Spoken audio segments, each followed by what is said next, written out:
start with safety of towing Hurricane 500 or any other model. First thing you want to make sure is that your truck is rated for the weight of the unit, including your hitch assembly. The Hurricane 500 weighs 9,500 to 10,500 pounds depending on the options on it. The Hurricane 755 is 14,000 pounds and the Hurricane 828 is 16,000 pounds. So make sure your hitch is rated for that size of towing capacity. And you're also going to want to make sure that you have electric brakes on any vehicle you tow this with. Electric brakes hookup activates the brakes when the truck brakes are applied. So make sure that you have electric brakes or do not tow these units because you will not have any brakes on the vacuum if you don't have an electric brake set up on your truck. You also want to test your electric brakes before you go very far. Just pull out, make sure the electric brakes are working, and that way you'll be safe when you're going down the road. Also, make sure your lights all work, obviously, before you go out and tow the unit down the highway. Check your turn signals, your brake lights, and your running lights. Safety chains, very important that they're hooked up properly. You should cross them and hook them up underneath to either supplied hooks on the truck or to a chain like we have here. This is your safety breakaway chain. This is used in the event your hitch would fail or break away. This would pull out like so, and it applies the brakes to the trailer. That would keep the trailer from passing you or running down the freeway. It should just stop because the brakes will go on automatically.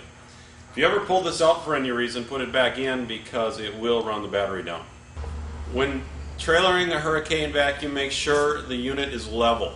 Okay, this is an adjustable pintle hook. It can go up or down by removing these 4 bolts and pulling the hitch off and moving it up or down. You want to make sure it's level when you're going down the road. If it's tipping forward, it's not safe to tow it that way because you'll have all the weight on the front axle. If it's tipped backwards or up in the front, you'll have all your weight on your rear axle, and that is unsafe as well. So make sure that the unit is very close to level. You don't have to put a level on it, but just take a good look at it, make sure it's as close to level as possible. Using an adjustable pintle hook assembly on your truck is also nice because then you can get it almost perfect by adjusting this one and this one to get a perfect level trailer. Before traveling with the unit, make sure your tire pressure is at 80 psi.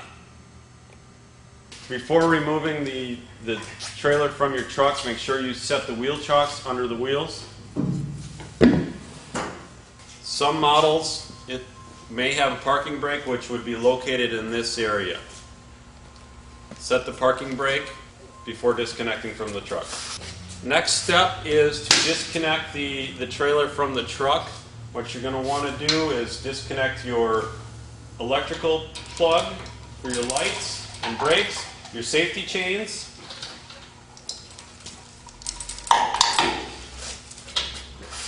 and your breakaway assembly. Make sure you're on level ground, and you'll want to bring down your jack.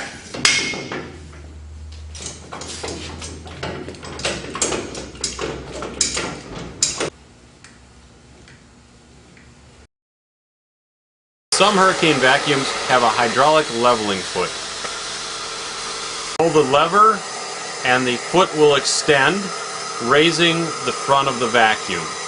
Raise up the front of the vacuum till it is disconnected from the truck. Unhook your safety chains, light connection, and breakaway switch.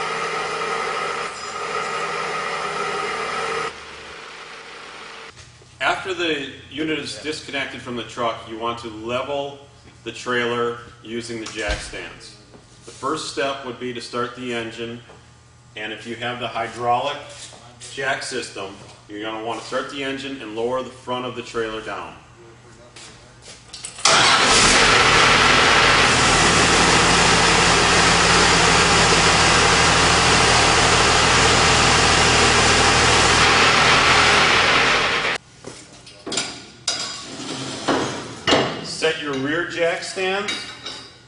and pin them.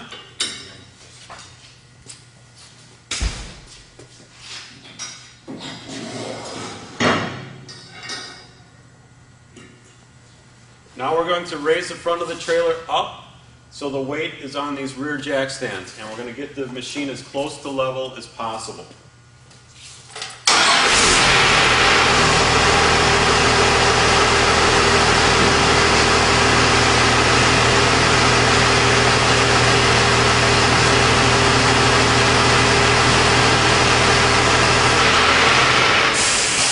Now you want to set your front jack stands.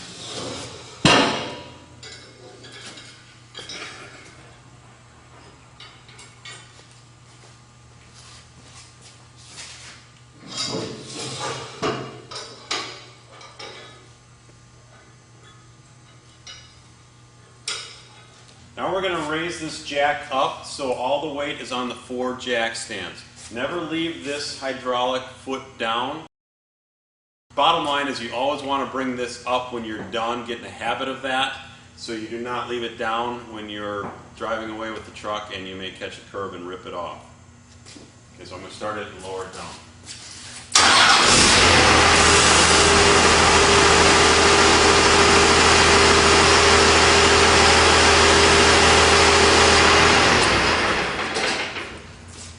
This whole process can be done with this jack right here if you do not have this option. Again, you lower the front end of the trailer down, set your rear jack stands, bring the front of the trailer up and set your front jack stands. It all can be done with this jack as well. When setting the jack stands, if you are on asphalt, grass, or any other soft surface, make sure you use some type of plank to secure the jack stand so it doesn't sink down. The weight of this unit on the 4 corners, if you're on soft ground and you don't use some type of plank or wood underneath, it can sink into the ground and possibly tip the unit over. Some of the safety features a Hurricane vacuum have include the following. The John Deere engine is set up with a high temperature shutdown, so if the engine gets hot it will shut itself down. It also has a low oil pressure shutdown, which will keep the engine, if it ran out of oil or had an oil problem, would shut down before any major engine damage is done. Some of the other safety features include this belt guard, which you do not want to operate the machine with this belt guard off. When checking belt tension, make sure the engine is off and the key is out of the ignition switch. This guard is removed by quite a few bolts. Never operate the unit with the belt guard off. These silencers can get very hot. Do not touch these when the machine is operating. This one in particular is your exhaust silencer, and it can get very warm and it could burn someone if you touch that. Obviously the muffler on the engine would be hot as well. All Hurricane vacuums are equipped with an emergency stop button. The standard machine comes with 50 foot of cord. We have extension cords where you can reach up to 1,000 feet if needed. Make sure when you are operating the vacuum that you can always reach this. So if you have 50 feet of hose on, you want to make sure you have at least 50 feet of cord. If you have 100 feet of hose on, obviously get a 100 foot cord for your e-stop button. Always have it in reach. All the vacuums have very powerful suction. Never ever reach inside the inlet pipe when the machine is operating. Never ever reach inside the hose. There are warnings on the unit listing the dangers of reaching in the hose or in the inlet pipe. Never reach inside the vacuum. It will pull you in and you will not be able to get out. If you're accidentally caught in the hose or the inlet pipe, hit the emergency stop button. It will shut the vacuum down and you'll be able to get yourself out. When raising this up, make sure that you have clearance overhead, no power lines are in the way or any other obstructions. When this is in its fully raised position, it raises up to over 20 feet. Also, when raising the cyclone separator, keep your hands away from these areas here. These are pinch points as shown on this diagram. More information on safety-related issues can be found in the front section of your operator's manual.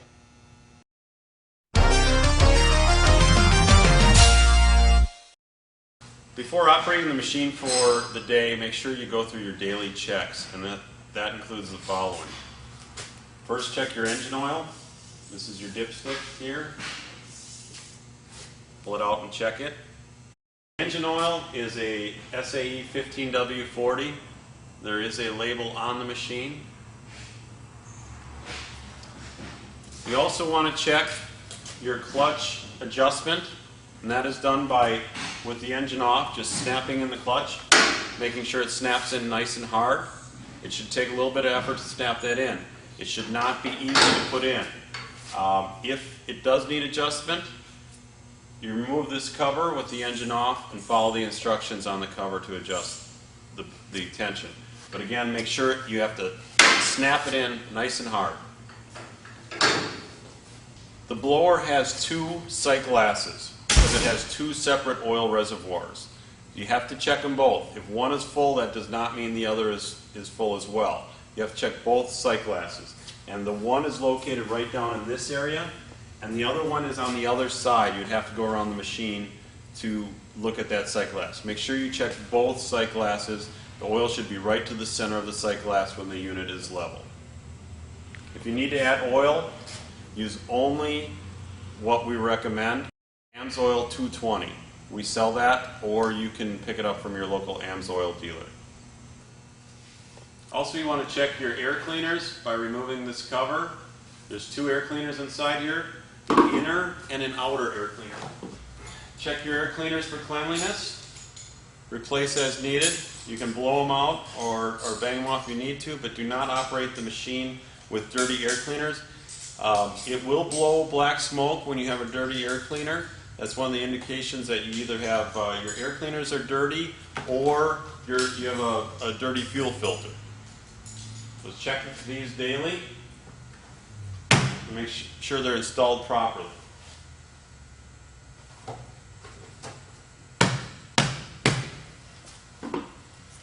Also, check this little check valve, make sure it's clean of obstructions.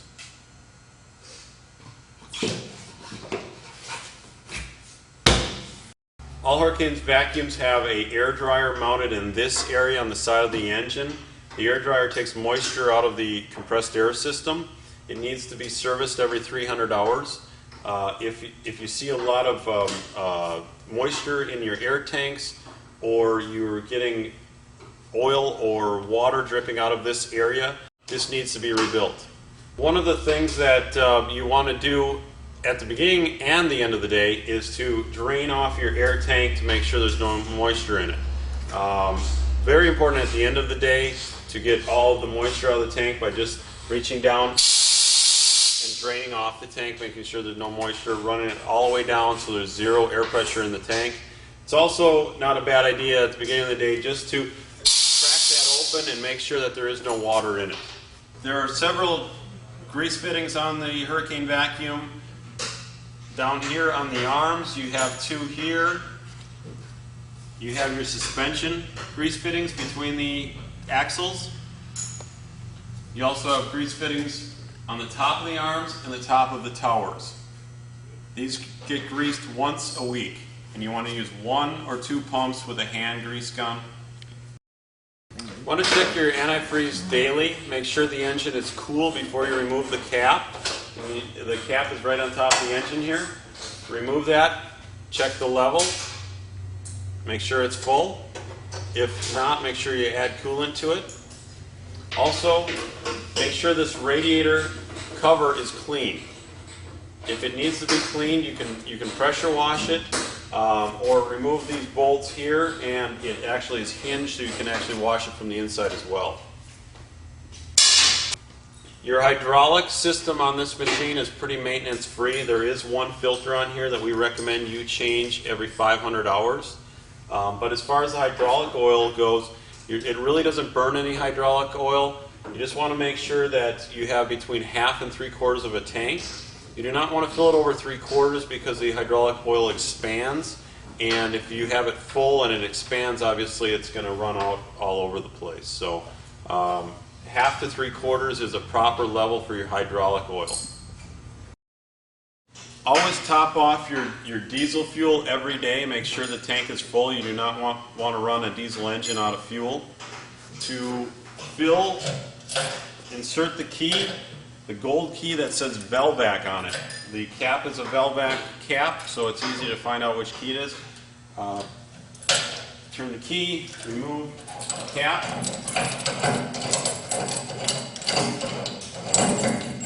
and fill as needed. The gauge for the fuel level is right here. To remove this engine cover and the one on the back side of the engine is this key that's on your keychain. Insert the key into the locking mechanism, turn to release.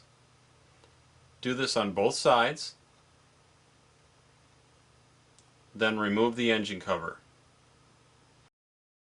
When you change your fuel filters, you get the fuel filters on here and tighten these nuts. And then you want to fill the top fuel filter first. So you're going to loosen this plastic nut here, pump the lever on the fuel pump until fuel runs out of that plastic nut, a good steady stream. Then tighten the plastic nut, go down to the second fuel filter, loosen the plastic nut, pump the lever on the fuel pump until a good stream of fuel comes out this plastic nut, tighten that, and your fuel filters are changed. All Hurricane vacuums are equipped with this auxiliary drive air compressor. The air compressor is used to build air in the air system to clean the filter bags, to run the vibrator, and the vacuum dump system. On the air compressor is a hydraulic pump that runs all the hydraulics. This is your air governor, just like you would have on a truck. It regulates the amount of air pressure that is built up on the vacuum system before it goes to the relief. The air compressor uses the same oil as the engine. It also uses the same coolant and breathes the same air. So when you service your engine, you're servicing your air compressor. The air compressor is basically maintenance free as long as you maintain your engine. When changing the engine oil or adding engine oil, on the back side of the engine, there's your fill. There's also a dipstick located here as well, so you don't have to go around to the other side. You can check your oil right here as you're filling it. This is your engine oil filter. Obviously this needs to come off when you do an oil change. Right next to it is your engine block heater connection for cold weather operation. Your plug for draining the oil is on the bottom of the engine down here. You should change your engine oil when the engine's new at 100 hours, then after that every 200 hours. Well, another daily check is to make sure that your vibrator lubricator has oil in it. This is your vibrator lubricator right in here. You should be able to see oil in the sight glass on there between the red lines. That takes a lightweight oil like an air tool oil. Down here is the vibrator. This is used when you're vacuuming sticky material or anything that might hang up in the cone. Even it works well on dusty material. To have it operate, you want to open this valve that's right on the vibrator, and what will happen is this will run whenever the unit's in a dump cycle. This piece here is your external or outer wear plate. This needs to be checked and replaced as needed. There's a urethane liner on the inside that will wear as the machine is used. You want to inspect it by looking in through the inlet pipe with a flashlight or by removing it and checking it. You definitely want to replace this before the urethane gets too thin. And what you can do, because the wear area is right here, is you can actually flip this over and take this area that up here that was not worn on and move it down here by just flipping it over 180 degrees. Then you get twice the life out of your wear plate. If you start to see a bulge in this plate, that means that your urethane is gone and you waited too long. So replace immediately. Hurricane Vacuum has a rear air tank that is used for pulsing and cleaning the filter bags. This also needs to be drained daily.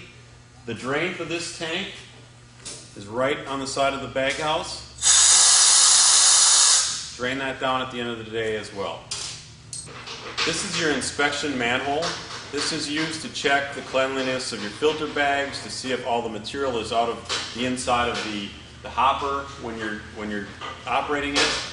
To open this, remove this bolt, which can also be replaced with a lock, and simply just open it up.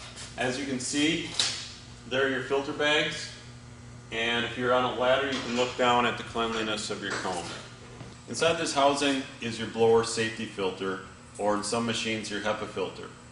To check the cleanliness on this filter, what you do is you run the machine with no hose on the inlet, wide open 6-inch, and this gauge here in a vacuum cycle should read around 5 or 6 inches of mercury. If you see a higher reading than that, up around 10 to 15, either your filter bags or your blower safety filter or HEPA filter are dirty. To check the blower safety filter, do the following. Remove the cover. Use a 3/4 inch wrench. You can remove the bolts that hold the filter in place.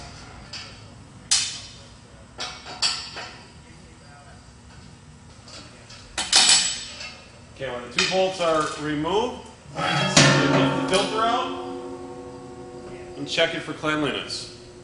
If this filter is loaded up with dirt, replace it. If it has a little bit of dust on it, you can blow it out. If the filter is crushed in any spots, definitely replace it. When putting a new filter back in, make sure it's properly seated on the bottom of the filter housing.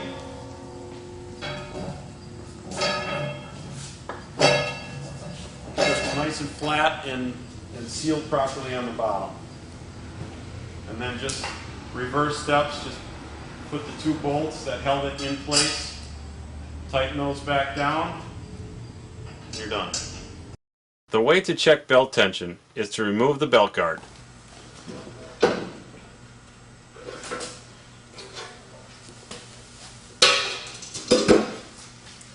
Go halfway between the 2 pulleys, and with your index finger you should not be able to push any one of these belts any farther down than below the belt next to it without almost breaking your finger. That's good belt tension right there. They call that a 1/2 inch of deflection. You want to lube your clutch once a week. There's 3 points on the clutch to lube, 3 grease fittings. One here, one opposite of this one, and then one up in this area, right here. 1 pump with a hand grease gun is all you want to put into the clutch. You don't want to over grease your clutch. This is the top of the bag house. This area here is called the tube sheet. When changing the filter bags, the process is remove the cover that would be over this area. And then these are your blast pipes here. They're normally connected with a rubber hose. What you want to do is remove the bolts on all the blast pipes and lift them off. The rubber hose will be connected here. You'll just take the clamp off of there and pull these blast pipes off and set them aside. This is your filter cage. It slides inside the filter bag. Remove the filter cage, set those aside or hand them down to someone. There's 37 of them, so it's nice to have some help when doing this.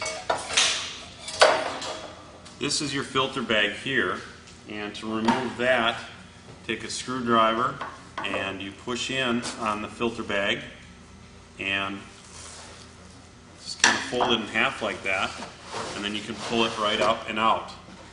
A dirty filter bag is going to have a lot of dust on it, so a lot of times we recommend actually when you remove the filter bag is actually pushing it down in the bottom and taking it out through the bottom. So you would take this filter bag, snap it out, and if it's dirty, just push it down through the bottom. So all the dust will go that way. Okay? So you do that to all the bags. Take them all out. Push them down through the bottom like that, and then retrieve them through the bottom of the vacuum. When installing the new filter bags, make sure your tube sheet is clean, vacuum it off. Take your new filter bag, put it down in through the hole. You're going to fold the bag in half like so, and you see this groove here. You're going to put that into the hole here and get it to seal in there like that, and the bag will actually snap like so into place. Then you take your filter cage, put it in, make sure it's down good, and then you can install your blast pipes, tighten those down, and you're done. This indicator lets you know when your butterfly valve is open or closed. When the vacuum is in the vacuum mode, this indicator will be pointed towards the closed position. When it's in its dump mode, or when the unit's shut down, it should be in its open position. This indicator is used for troubleshooting a problem with the electrical or air system. If your unit is not vacuuming or has bad suction, the first thing you want to check is to make sure that this indicator, when it's in a vacuum mode, is pointing towards the closed position. When it goes into dump mode, it should spring back to the open position.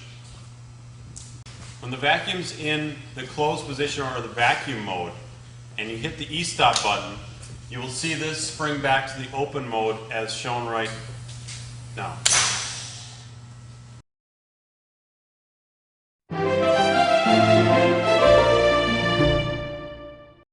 Located on the John Deere keychain, Hurricane keychain, is the door key,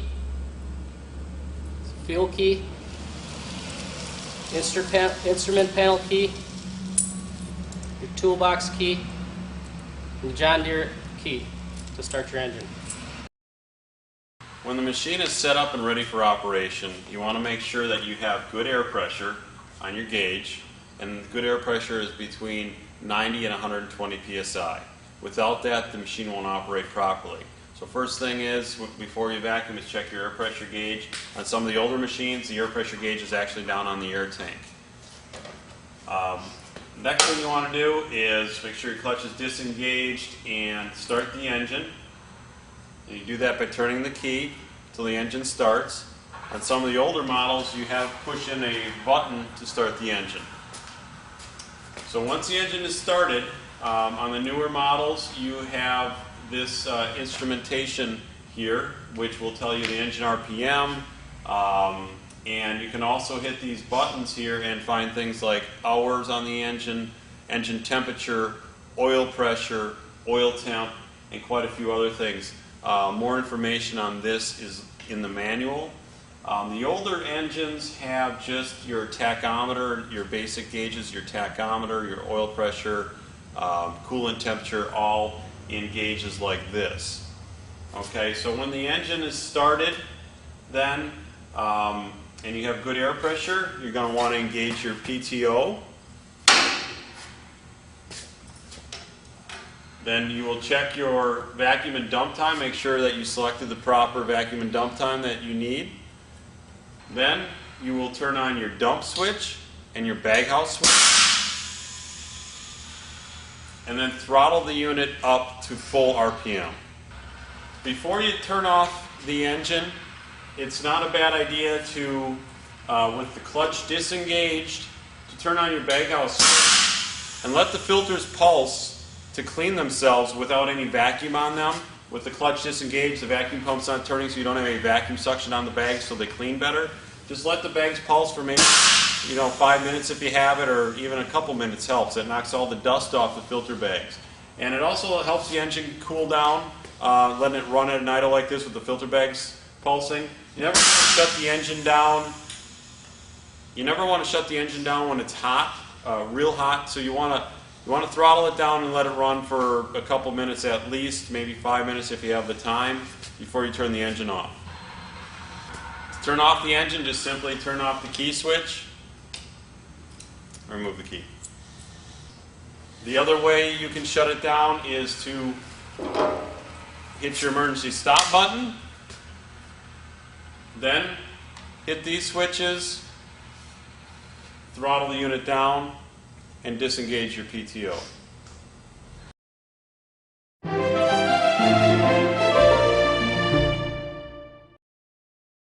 Once you have your hurricane vacuum level, you can install the e-stop cord. The e-stop cord is usually located in your toolbox when you're traveling. Also, you can connect your vacuum line before you raise the hopper up. Using the over-centered clamps, spring-loaded clamps, just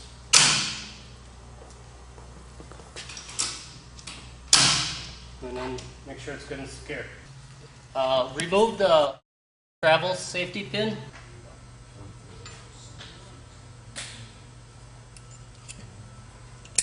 Okay, after you've installed the vacuum line, leveled your jack stands, you can start your engine and raise the hopper to the proper height. After I start the engine, I'm going to simply raise up the hydraulics tank and pin the safety struts to the desired height.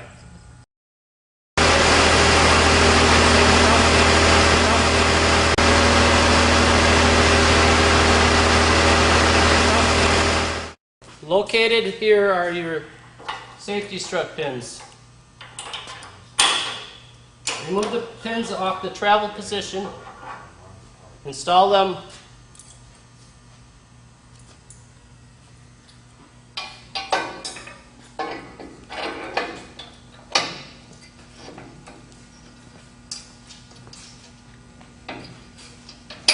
These are the new style safety strut. This is so your cylinder will not come down. It'll only come down to this point and then it'll stay in that position. You have to install both of them, one on this side and one on that side. Do not walk under the cylinder until both hydraulic safety struts are installed. This is the other hydraulic safety strut pin.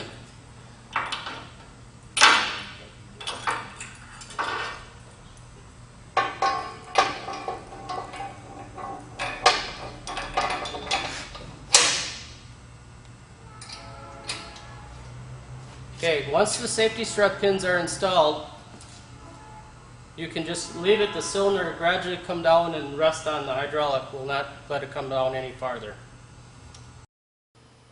You are now ready to start vacuuming. Start the engine, engage the PTO, throttle the vacuum to full RPM, turn on your baghouse and dump switches. Always have the e-stop button nearby. You can reach it. The unit will begin vacuuming. The unit always starts out in a vacuum cycle. It may take a few moments for the vacuum to start. Vacuum up the material.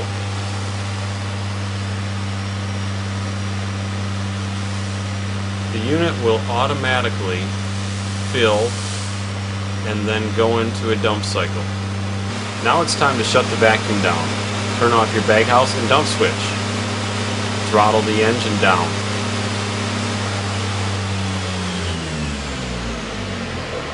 Disengage your PTO. Turn your baghouse switch back on and let the engine run and cool down.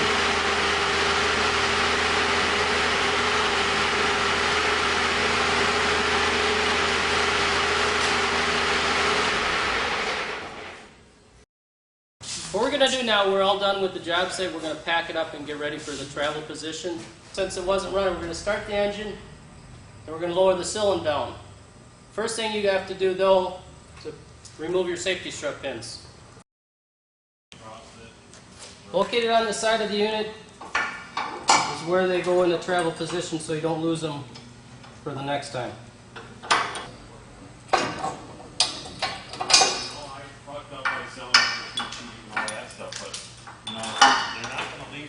We all work together to get them out of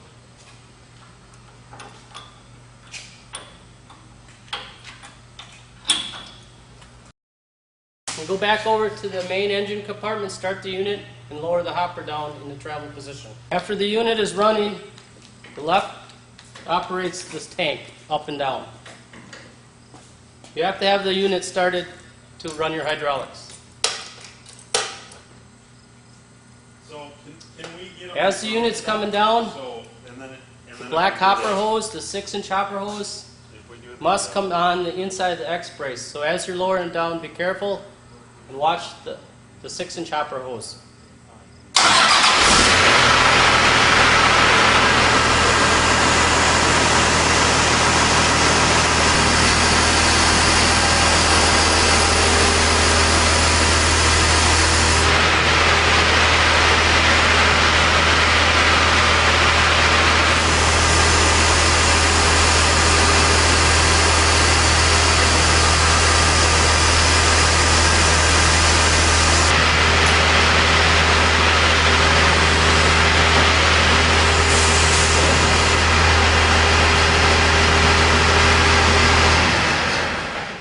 Located on the trailer, the hurricane cone must be in the lock position. That is a travel position.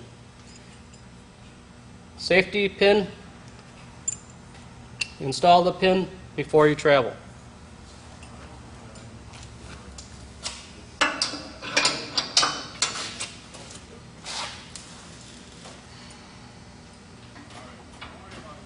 Preparing the unit for travel, you have to remove your suction hose and your E-stop cord. Then you can start the unit up and take it off the jack stands. This hurricane is equipped with a hydraulic foot for the trailer leveling.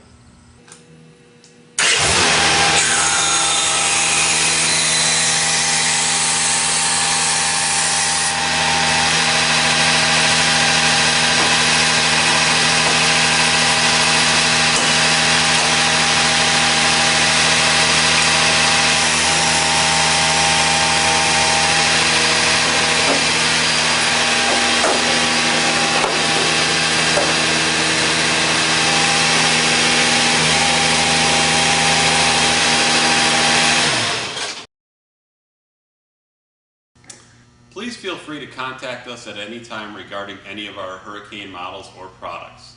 If you're in need of any parts and accessories like vacuum hose, filters, or nozzles, please give us a call or drop us an email. Thank you again for purchasing or renting a hurricane vacuum. We appreciate your business.